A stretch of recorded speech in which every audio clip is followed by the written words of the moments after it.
You ask Tiger to solve. This deals with linear equations with one unknown. The final result is x equals -9/7. Let's solve it step by step. Simplify the expression. Group like terms.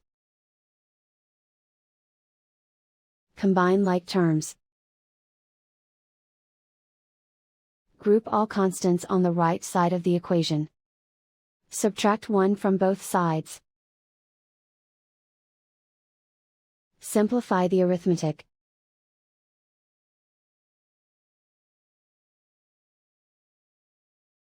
Isolate the x.